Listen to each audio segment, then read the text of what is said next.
Pronto, pessoal, a gente vai falar um pouquinho sobre os protozoários. Esse slide, esse vídeo, ele é de revisão para nossa N3. Aqui são algumas características gerais sobre os protozoários, que eles são já eucariontes, já tem aí um núcleo, né? Já tem o seu DNA, ele está delimitado por uma membrana chamada de carioteca. São heterotróficos, ou seja, não produzem o seu próprio alimento, não fazem fotossíntese nem quimiossíntese, e são unicelulares, só possuem uma única célula. São de vida livre e alguns são parasitas, né? Inclusive podem causar diversas doenças no ser humano. São encontrados em ambientes aquáticos e terrestres e estão com associação com alguns outros organismos. Aqui a gente vai ter algumas doenças causadas por protozoários, chamadas de protozooses. Nós vamos ter a doença de Chagas, que ela vai ter aí, né, vai ser causada pelo Trypanosoma cruzi, e ele vai ter um vetor que vai ser o barbeiro, tá? A gente vai ter a malária, que ela é causada pelo Plasmodium, e ela vai ter também um vetor de transmissão que vai ser um inseto chamado de Anófeles, né, um mosquito chamado de Anófeles. A gente vai ter a leishmaniose, que ela também vai ter aí um vetor, tá, de transmissão, né? A leishmaniose, ela vai ser causada pela Leishmania brasiliensis, também tem um outro tipo de protozoário que causa um outro tipo de leishmaniose. E aí, gente, ela vai ser transmitida pelo mosquito palha, tá? E a giardíase, ela não tem um vetor, né? Essa transmissão, ela é através da água contaminada, de alimentos contaminados, né? E vai ter a giardia lambria.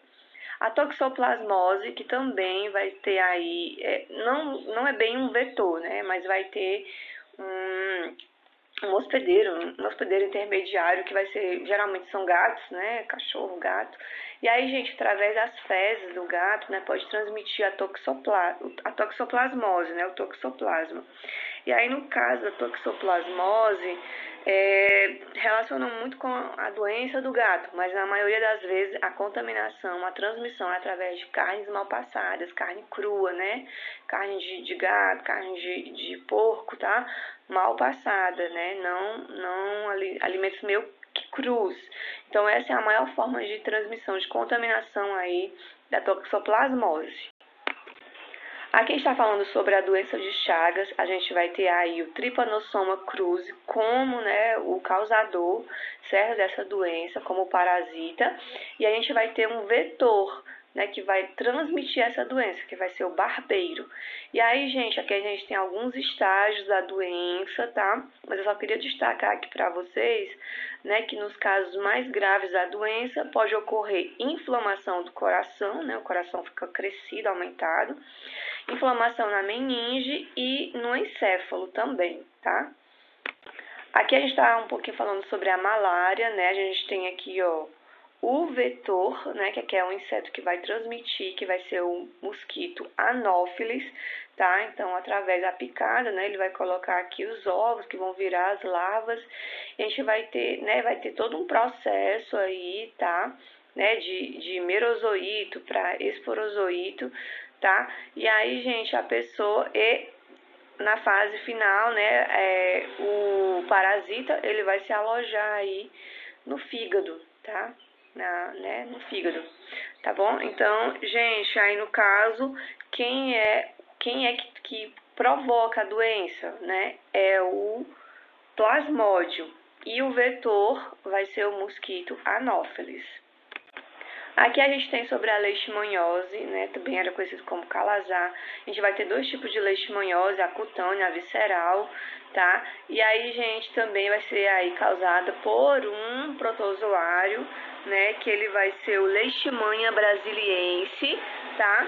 E aí vai ter um vetor de transmissão que vai ser o mosquito palha.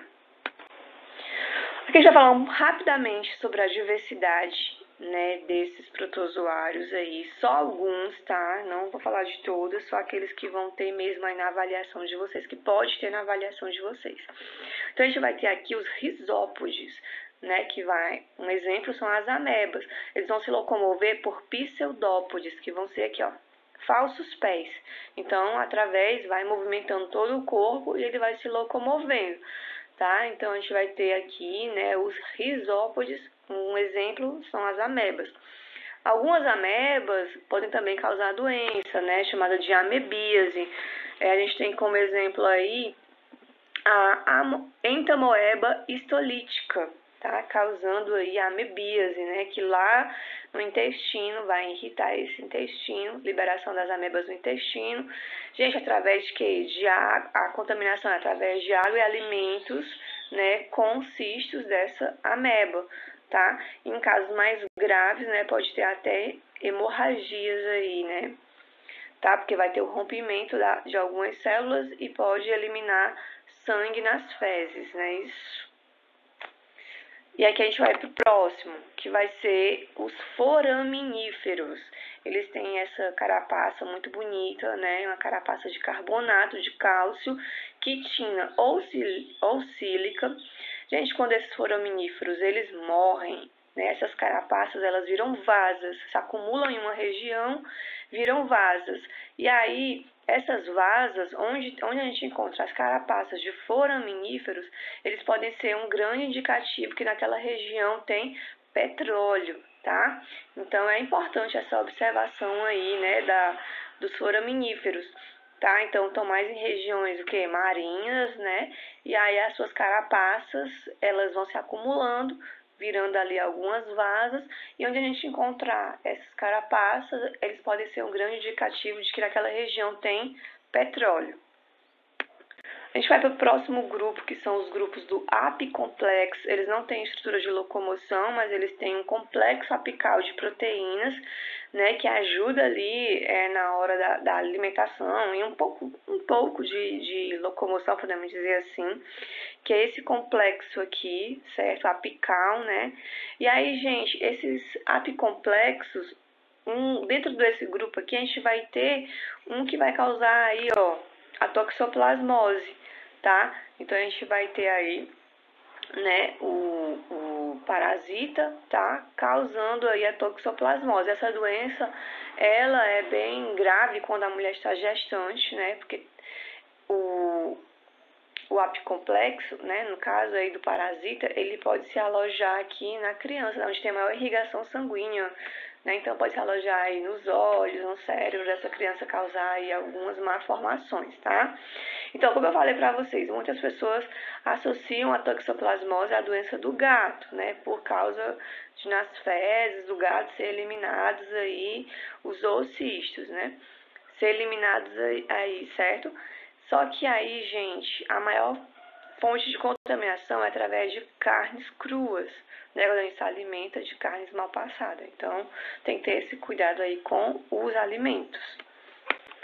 E para encerrar, a gente vai ter aqui o grupo dos flagelados. O que é que eles vão ter? Flagelos de locomoção, né? Então, a gente vai ter aí, ó, dentro desse grupo, o Trypanosoma cruzi, né? Que é um flagelado que vai causar a doença de Chagas, né? E vai ter aí como vetor de transmissão barbeiro.